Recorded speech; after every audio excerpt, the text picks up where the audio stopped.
حضرت گرامی، معزز علماء کرام، ذمہ داران مساجد، بزرگان دین، نوجوان ساتھیوں، پردہ نشین خواتین اسلام، میں نے جس حدیث کو آپ کے سامنے پڑھا ہے، اس حدیث کے اندر پیارے نبی جناب محمد الرسول اللہ صلی اللہ علیہ وسلم نے 4 خواتین کا ذکر کیا ہے۔ یہ 4 وہ خواتین ہیں۔ میں نے اس لیے موضوع انتخاب کیا آپ کے لیے کہ مردوں کے لیے جتنی اہم ہے، عورتوں کے لیے بھی اتنی اہم ہے، کہ ہمیں آپ کو مردوں کے ساتھ ساتھ اپنے گھر کے عورتوں کو بھی اصلاح کے راستے میں لانا اہم ضرورت ہے۔ تو لہذا میں نے جن 4 عورتوں کے بارے میں آپ کے سامنے کچھ بات کرنی ہے۔ اللہ کے نبی جناب محمد الرسول اللہ صلی اللہ علیہ وسلم نے بیان فرمایا کہ 4 ایسی عورتیں جن کو اللہ کے نبی صلی اللہ علیہ وسلم کہتے ہیں افضل نساء اہل الجنہ، جنت میں تو جائیں گے، بہت سارے عورتیں جائیں گے، جیسا کہ شیخ نے شروع میں بھی کہا کہ جوق در جوق خواتین بھی تشریف لا رہے ہیں۔ اور ہم ایک بات کو واضح میں آپ کے سامنے کر دوں، اگر جتنے لوگ یہاں ہمارے بزرگ، ہمارے نوجوان، جتنے مرد حضرات بیٹھے ہیں، تھوڑی دیر جب یہاں سے پروگرام ختم ہو تو گھر جا کر آپ دریافت کیجئے گا ایک بات۔ کون سی بات؟ رمضان گزرتا ہے، ہم اور آپ قرآن کی تلاوت کرتے ہیں، ہے نا؟ جن کو عربی میں آتی عربی میں پڑھتے ہیں، جن کو کنڑ میں آتی کنڑ میں پڑھتے ہیں، ہے کہ نہیں؟ رمضان میں ہم اور آپ سب گزارتے ہیں، رمضان قرآن کی تلاوت کرتے ہیں۔ اور بعض حضرات، خصوصاً اس مسجد کے ایریا میں جو لوگ ہیں، اکثر لوگ محنت مزدوری کرتے ہیں۔ اللہ سے دعا کرتے ہیں کہ اللہ تعالیٰ آپ کو صحت و عافیت عطا فرمائے، اللہ آپ کی کمائی میں برکت عطا فرمائے۔ رمضان کے روزے کی حالت میں آپ محنت مزدوری کرتے ہیں، حلال روزی تلاش کرتے ہیں، اللہ تعالیٰ آپ کی کمائی میں برکت عطا فرمائے۔ لیکن کہنے کا مقصد یہ ہے کہ آپ رمضان کے روزے گزارنے کے بعد مہینہ گزر گیا، حالانکہ ہو گیا بہت لمبا وقفہ، پھر اگلے 4 مہینے کے اندر رمضان آتا ہے۔ آپ اگر دیکھیں گے اپنا محاسبہ سے اپنے گھر میں بیوی سے یا بہن سے، ماں سے ذرا سا موازنہ کیجئے کہ رمضان میں کتنے قرآن اس نے پڑھی، کتنے قرآن آپ پڑھے، کتنے قرآن، کتنے پارے، کتنے ختم آپ نے کیا تھا، اور کتنے مرتبہ قرآن ایک خاتون نے کیا ہے۔ آپ کو سمجھ میں آ جائے گا۔ ہو سکتا ہے آپ کو پڑھنا نہ آتا ہو، میں گزارش کروں گا کہ آپ پڑھنا سیکھیے انشاءاللہ قرآن کریم، اس لیے کہ خواتین کی بہت ساری قربانیاں ہیں۔ اور آپ غور کریں گے تو فجر سے لے کر کے پھر مغرب تک، فجر سے پہلے ہماری خواتین جاگتی ہیں، سحری تیار کرتی ہیں، پھر اس کے بعد ہمیں کیا کرتی ہیں؟ جگاتی ہیں۔ ہم کھا کے پھر سے لیٹ جاتے ہیں یا تو مسجد کی طرف چلے جاتے ہیں۔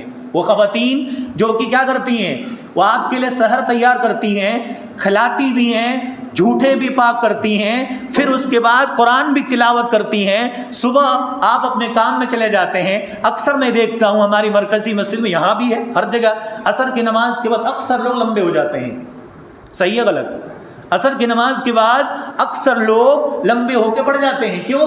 کہ طاقت نہیں ہے، کمر تھوڑی سی کمزور ہو گئی، بھوک پیاس نے کمر توڑ دیا۔ لیکن ذرا غور کرو، یہ خاتون پر، ان ماؤں پر نہ آپ اس کو محنتانہ دیتے ہیں، نہ تو مزدوری دیتے ہیں۔ ایک ماں، ایک بیوی، ایک بہن پھر بھی کیا کرتی ہیں؟ عصر کے بعد مرد حضرات کے لیے افطاری کی تیاری کرتی ہیں، وہ بھی روزے کی حالت میں ہوتی ہیں۔ ہم اور آپ کوئی کام میں نہیں جاتے، کچھ ہیں جو کہ محنت مزدوری کرتے ہیں، اکثریت یہ حال ہے۔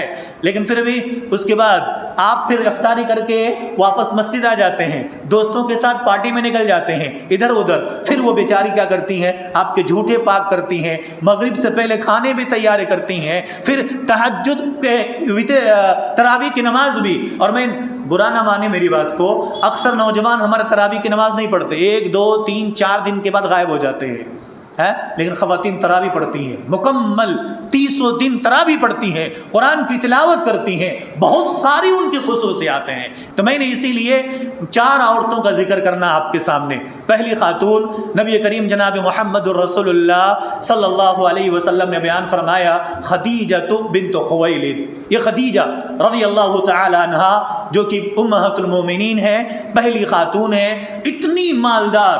اور میرے عزیز، میرے بزرگوں، خواتین حضرات، میں آپ سے گزارش کروں گا، رشتے تلاش کرتے وقت جو پیسے تلاش کرتے ہیں، کتنی ان کی آمدنی ہے، کتنے ان کی پراپرٹی ہے، خود کا گھر ہے کہ نہیں، یہ ذرا دیکھو۔ خدیجہ شادی سے پہلے اللہ کے نبی صلی اللہ علیہ وسلم ان کے مال کو لے کر تجارت کو جاتے تھے، ان کے مال کو لے کر اللہ کے نبی صلی اللہ علیہ وسلم کی ایج 25 ایئرس سے 25 سال کے نوجوان ہیں. خدیجہ کے مال کو لے کر مزدوری پہ کچھ پروفٹ پہ ملک شام تجارت کے لیے جاتے ہیں. اتنی مالدار خاتون ہے. پروفٹ سے آئے آپ کا غلام میسران نبی کریم صلی اللہ علیہ وسلم کی ساری خصوصیات کو بتا دیا کہ آپ کے اخلاق، آپ کے اندر جو خصوصیات ہیں، فرشتوں کا کس طریقے سے آپ کے اوپر مہربانیاں، پھر اس کے بعد کتنا منافع ہوا، سب کچھ لا کر پائی جب حساب لا کر رکھ دیا تو میسرہ نے جب کہا تو حضرت خدیجہ کو، چونکہ ان کے ایک شوہر پہلے ہی انتقال ہو چکے تھے، ان کو بھی شادی کے لوگوں نے پیغام دے رکھا تھا، بڑی مالدار خاتون ہے، بزنس مین ہے اس وقت کا، لوگوں کو پیسے دے رہی ہیں، لوگوں کو اپنا مال تجارت کے لیے دے رہی ہیں. لیکن اللہ کے نبی صلی اللہ علیہ وسلم جن کے ماں بھی نہیں، جن کے باپ بھی نہیں، دادا بھی نہیں، چچا بھی نہیں، دھیرے دھیرے سارے لوگ اللہ کے نبی صلی اللہ علیہ وسلم کا عزا قارب نہیں، لیکن آپ بے سہارا، بے یار و مددگار، پھر بھی دنیا میں زندگی گزارنے کے بعد حضرت خدیجہ نے پیغام دیا نکاح کا اللہ کے نبی صلی اللہ علیہ وسلم کو. اور یہ بتا دے رکھیں ابھی اللہ کے نبی نہیں ہوئے، ابھی صرف 25 سال کے نوجوان ہیں، ابھی صرف محمد ابن عبداللہ ہیں. نہ تو آپ کی مالداری کو دیکھا، نہ تو آپ کی کسی پراپرٹی کو دیکھا، آپ تو خود ایک مزدور تھے، آپ تو خود کرائے پر سامان لے کر گئے تھے. ایک چیز جو دیکھا حضرت خدیجہ رضی اللہ تعالی عنہا نے وہ تھا اخلاق. کتنے اچھے اخلاق کا انسان ہے، کتنا بہترین انسان ہے. اللہ کے نبی صلی اللہ علیہ وسلم نے اسی لیے کہا جب تمہیں نکاح کرنا ہو، کسی کو نکاح کا پیغام دینا ہو تو اللہ کے نبی نے کہا 4 چیزیں دیکھ کر نکاح کرو. ان میں سے سب سے امپورٹنٹ ہے کہ فظفر بذات الدین تریبت یداک، دینداری کو ترجیح دو. مال آج ہے کل نہیں ہوگا، قسمت میں لکھا ہوا ہے اللہ جتنا دینا چاہے گا دے دے گا، نہیں دینا چاہے گا نہیں دے گا. لیکن دینداری اللہ کے نبی صلی اللہ علیہ وسلم کو پسند تھا اور اللہ کے نبی نے کہا دینداری کو کیا کرو، ترجیح دو. تو میرے بھائی ایک مالدار خاتون نے نکاح پیغام دیا، اللہ کے نبی صلی اللہ علیہ وسلم سے نکاح ہو گیا. 40 سال کی ایج میں جب اللہ کے نبی صلی اللہ علیہ وسلم کو نبوت ملی، اس نبوت کے وقت پہلی بار غار حرا میں نبی کریم صلی اللہ علیہ وسلم کے پاس جبریل آئے اور جبریل نے آ کر سینے سے لگایا فغطنی. اللہ کے نبی صلی اللہ علیہ وسلم کہتے ہیں، صحیح بخاری کی جو حدیث ہے، حدیث نمبر 3 کتاب الوحی کے اندر، اللہ کے نبی صلی اللہ علیہ وسلم کہتے ہیں جبریل آئے اور آ کر مجھے سینے سے لگایا اور کہا پڑھو اقرأ یا محمد، او نبی صلی اللہ علیہ وسلم پڑھیے. اللہ کے نبی نے کہا ما انا بقاری، میں پڑھا ہوا نہیں ہوں. کیوں؟ اس لیے کہ میری ولادت سے پہلے باپ گزر گئے، کچھ دن کے بعد ماں گزر گئی، کچھ دن کے بعد دادا گزر گئے، کسی نے پڑھایا نہیں، لکھایا نہیں، مکتب نہیں دیکھا، مدرسہ نہیں دیکھا، اسکول نہیں دیکھا، کالج نہیں دیکھا. کون ہو تم مجھے جو پڑھنے کے لیے کہتے ما انا بقاری، میں پڑھا ہوا نہیں ہوں. اللہ کے نبی کو 3 مرتبہ سینے سے لگایا اور زور سے دبوچا. اللہ کے نبی صلی اللہ علیہ وسلم کو تیسری بار کہتے ہیں اقرأ بسم ربک الذی خلق، پارہ نمبر 30 آیت نمبر سورہ نمبر 96. وہ 5 آیت کریمہ پہلی بار اللہ کے نبی صلی اللہ علیہ وسلم کو پڑھا کر جبریل میں روانہ ہو گئے. میرے بھائی اس وقت ڈرے، سہمے، گھبرائے، اتنے پریشان ہو کر گھر آئے. یہ دیکھو نیک خاتون، دیندار خاتون اور اتنے مجھی ہوئی خاتون تھی حضرت خدیجہ. اللہ کے نبی آئے، اللہ کے نبی صلی اللہ علیہ وسلم کہتے ہیں زملونی زملونی یا خدیجہ، مجھے کمبل اڑا دو. کیوں؟ لقد خشیت علی نفسی، صحیح بخاری کے الفاظ ہیں. کہتے ہیں کہ خدیجہ مجھے اتنا ڈر لگ رہا ہے کہیں ایسا نہ ہو میری جان ہی نکل جائے، مجھے ڈر ہو رہا میری جان ہی نکل جائے. حضرت خدیجہ نے اوپر سے ایک چادر ڈال دیا، کمبل ڈال دیا، اس کے بعد سے تسلی دیا آپ کو کچھ نہیں ہو سکتا. کیا ہو سکتا ہے؟ اور آج اب ذرا ٹیلی کریں ان کی زندگی کو ہماری زندگی کو. آج خدا نخواستہ مسجد سے ایک نوجوان پکا نمازی ہے، 5 وقت کا نمازی ہے، عشاء بعد خدا نخواستہ عشاء کی نماز پڑھ کے اکیلا مسجد میں نماز پڑھ کے گھر جائے اور تھوڑی سی کپ کپی آ جائے، تھوڑا سا گھبراہٹ آ جائے، تھوڑی سی ادھر ادھر کی بات کرنے لگے، سب سے پہلے کہیں گے لگ گیا اس کو. کیا لگ گیا؟ کیا بولیں گے؟ کہ بہت بڑا والا جنات پکڑ لیا، اب چلو اس دربار اس دربار یہاں وہاں بھٹکنا شروع کر دیں گے. حضرت خدیجہ نے کیا کہا؟ اللہ اکبر. نبی کریم صلی اللہ علیہ وسلم سے کہتے ہیں قالت خدیجہ، حضرت خدیجہ کہتی ہے انک لتصل الرحم، آپ تو رحم کرنے والے ہیں، آپ کو کون پریشان کر سکتا ہے؟ آپ کا رب آپ کو ضائع نہیں کرے گا. انک لتصل الرحم وتحمل الکل. اور میرے بھائی ایک بات اور یاد رکھو، دنیا والوں کے سامنے کتنے اچھے بن جاؤ، دنیا والے کتنے آپ کے رسپیکٹ کرے، دنیا والے کتنا بھی آپ کو سلام کرے، اگر آپ کی بیوی آپ کی رسپیکٹ نہیں کرتی، آپ کے اچھے اخلاق کی گواہی آپ کی بیوی نہیں دیتی، تو آپ اچھے اخلاق کے مالک ہیں ہی نہیں۔ چاہے باہر کتنے بھی آپ رسپیکٹ فل ہو، کتنے عزت دار ہو، اگر آپ کی بیوی آپ کے اخلاق کی گواہی نہیں دیتی تو گواہی نہیں مانی جائے گی۔ عمر بن خطاب رضی اللہ تعالیٰ عنہ، ایک مرتبہ عمر بن خطاب نے کسی کو سنا کسی دوسرے انسان کے بارے بولتے ہوئے، بڑا اچھا انسان ہے، بہت اچھا اخلاق ہے، تو حضرت عمر پوچھتے، سنو پڑوسی ہو اس کے؟ کہا کہ نہیں پڑوسی نہیں ہوں۔ کہ سفر کیا اس کے ساتھ؟ کہا کہ نہیں میں نے سفر بھی نہیں کیا۔ پھر لین دین کیا تم نے ان کے ساتھ؟ کہا کہ لین دین بھی نہیں کیا۔ تو حضرت عمر پتہ کیا کہتے ہیں؟ دل چاہتا کوڑا نکال کر تجھے 2-4 کوڑے لگاؤ۔ جب تم اس کے پڑوسی نہیں ہو، تم نے اس سے لین دین بھی نہیں کیا، کم سے کم سفر بھی نہیں کیا، تو کسی انسان کے اخلاق کو کیسے بتا سکتے ہیں آپ؟ کوئی آدمی آیا آپ کے سامنے جبہ لگا کر، لمبی ٹوپی لگا کر، ایک بڑا تسبیح ہاتھ میں لگا کر گھماتا رہتا ہے سبحان اللہ سبحان اللہ، اور اس کے بعد آپ کہہ دو بڑا متقی ہے، بڑا پرہیزگار ہے، تو آپ سنو۔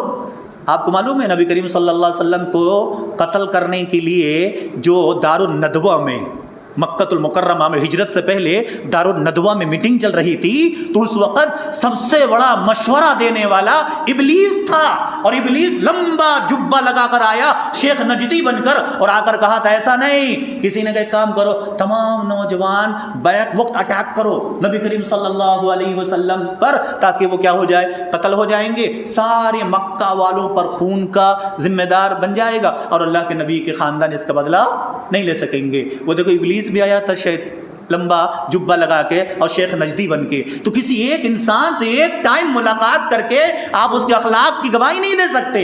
حضرت عمر نے کہا پڑوسی ہو تو تبھی پتہ لگے گا کتنا اچھا پڑوسی ہے۔ ہمارا ڈاؤن گرا کا ایک مسئلہ ہے، آج ہمارے مسلمان کو گھر نہیں دیتا، پریشانی ہے کہ نہیں ہے؟ اکثر لوگ کرائے کے لیے گھر ڈھونڈو، کسی غیر قوم کے پاس تمہیں گھر نہیں مل رہا، پتہ ہے کیوں؟ ہم مسلمانوں کی سب سے بڑی خصوصیت پتہ ہے کیا ہے؟ وہ کھینچ کے باہر پھینکنے کا، کھا پی کے ہڈی باہر سٹنے کا، جو کہ یہ سب سے بڑی کمزوری ہے۔ اور ایک چیز اور بتاؤں، ہمارے مسلمانوں کے اندر پاکی صفائی، جو کہ اللہ کے نبی صلی اللہ علیہ وسلم نے کہا کہ پاکی صفائی آدھا ایمان ہے، ہم اس سے بالکل کورے ہیں۔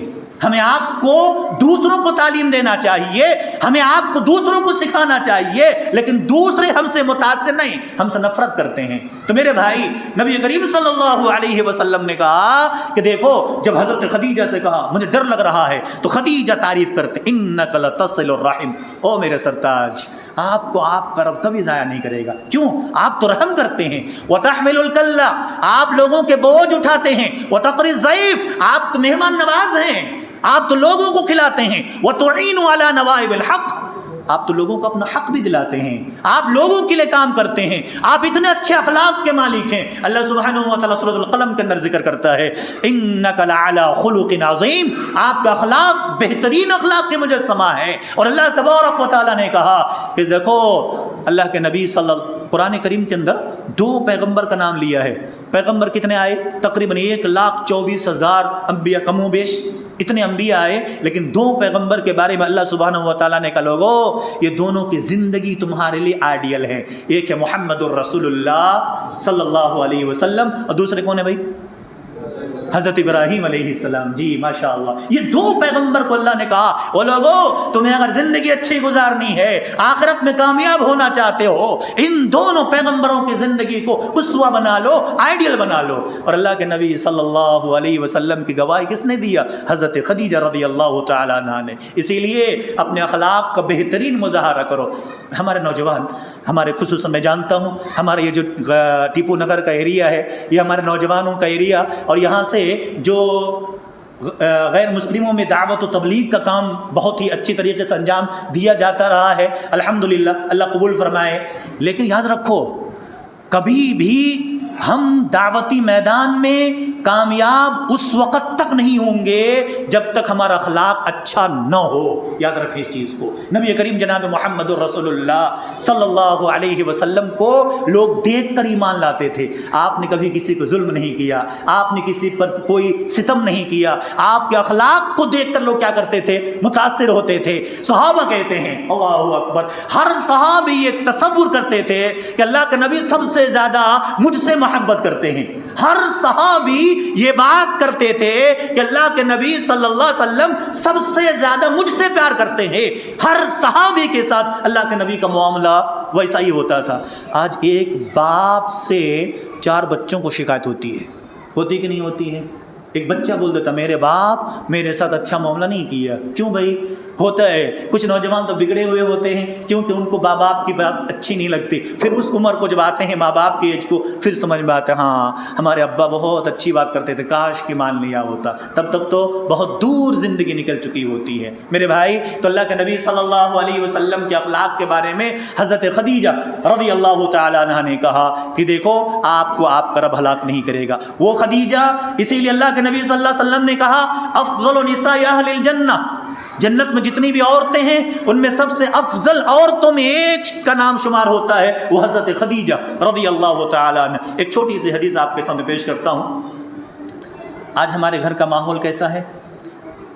میں اپنے دردمانہ انداز میں اور آپ کو دل کی گہرائی سے درد سے کہوں گا، آپ سے گزارش کروں گا دل سے، جو نوجوان ہیں اپنی بہن کو، اپنی بیوی کو، اپنے کسی بھی خاتون جو آپ کے انڈر ہے کس طریقے سے تربیت ہونی چاہیے، اور ہم جب اپنی بہن بیٹی کا کسی اور گھر میں بیاہ دیتے ہیں اسے کیسے بھیجنا چاہیے، کیا تربیت ہو، تو اب دیکھیے اس حدیث کے اندر۔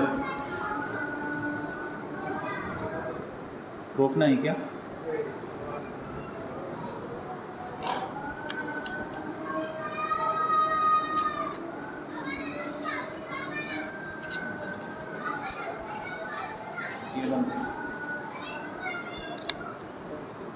باہر آواز نہیں جا رہی۔ حضرت ابو ہریرہ رضی اللہ تعالی عنہ بہت بہترین حدیث روایت کرتے ہیں اما خدیجہ الکبریٰ رضی اللہ تعالی عنہا کے سلسلے میں۔ جو خواتین اوپر ہیں اس حدیث پر انشاءاللہ عمل کرنے کی کوشش کریں۔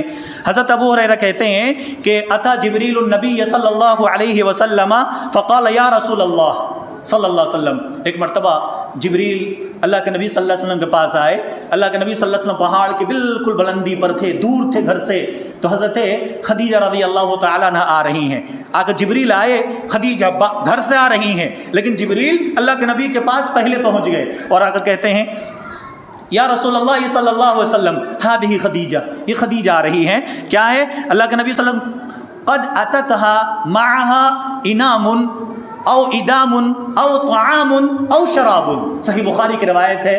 حضرت جبریل کہتے ہیں اللہ کے نبی خدیجہ آ رہی ہیں، ان کے ہاتھ میں ایک ٹفن ہے، ایک برتن ہے جس کے اندر کھانے کی یا پینے کی سامان ہے، جس کو پیک کر کے آپ کے لیے لے کر آ رہی ہیں۔ اللہ اکبر، حضرت جبریل آ کر خبر دے رہے ہیں، گھر سے نکلے، اللہ تعالیٰ اس سے واقف ہے کہ خدیجہ کس محبت سے، کس پیار سے اور اپنے شوہر کی کتنی اطاعت کرتے ہوئے گھر میں اپنے ہاتھوں سے کھانا ریڈی کرتی ہیں، ٹفن پیک کرتی ہیں، توشہ تیار کرتی ہیں اور لے کر نکلتی ہیں کہاں؟ پہاڑ کی اس بلندی پر جہاں محمد الرسول اللہ صلی اللہ علیہ وسلم اللہ کی عبادت مصروف ہیں۔ اللہ کو پتہ ہے، اللہ دیکھ رہا ہے ان کے جذبے کو، ان کی قربانی کو، ان کی اطاعت کو۔ اللہ کے نبی نے اللہ تبارک و تعالیٰ جبریل کو بھیجا، جاؤ اے جبریل میرے نبی کے پاس جا کر خبر دے دو۔ کیا خبر دو؟ کہ میں ابھی خدیجہ آ رہی ہیں، خدیجہ جو آ رہی ہیں ان کے پاس کیا ہے؟ ایک برتن ہے جس کے اندر کھانے پینے کا سامان ہے۔ سنو، اللہ کے نبی صلی اللہ علیہ وسلم کہتے ہیں، حضرت جبریل آ کر کہتے ہیں فَإِذَا هِيَ أَتَتْكَ، اے اللہ کے نبی جب حضرت خدیجہ آپ کے پاس آ جائیں تو فَقْرَ عَلَيْهَا السَّلَامُ مِن رَبِّهَا۔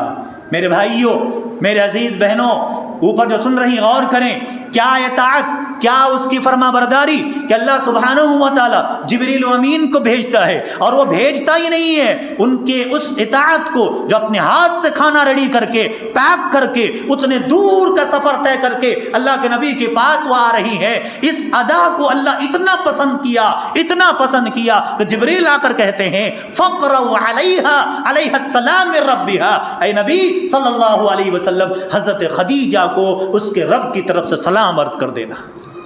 بتاؤ بھائی کیا پاکیزہ عورت ہے، اتنی مالدار خاتون، کبھی اس نے اپنے شوہر کو، آج کے معاشرے میں دیکھا جائے اگر خدا نخواستہ کسی لڑکی کے ماں باپ مالدار ہو جائے، شوہر بیچارے کمزور ہو، اس کو کسی قابل نہیں سمجھتی ہیں۔